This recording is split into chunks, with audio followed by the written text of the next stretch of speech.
Welcome back to my morning report chart appraisals on Tuesday 14th of August with me, Japan market analyst at Hantec Markets. Let's look at dollar yen, which I think is quite an interesting chart at the moment actually, because we've got this broken uptrend and then the market has started to build this downtrend. Yesterday it looked as though the market was going to make a decisive bear move or corrective move below 110.60.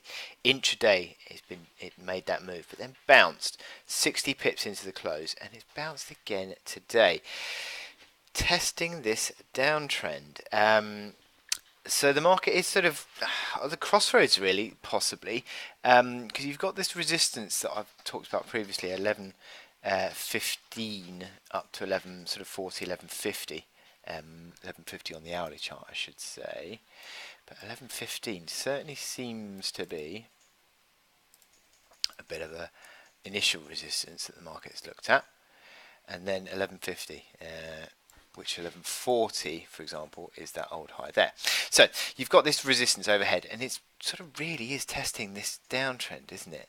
And how the market is going to react if the dollar strength sort of resumes against the yen, and it's probably more a case of the yen weakness this morning than dollar strength, although the dollar has been sort of ticking gradually higher as the European session has gone on.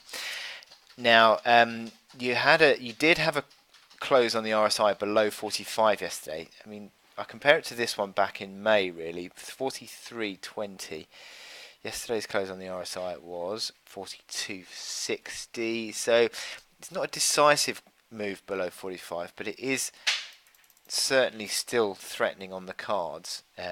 But again, today's moved back above it, and you could argue if the with following on from yesterday's recovery from the low and then positive candle today, if you get a positive candle tomorrow, you might start to see the MACD line sort of bottoming.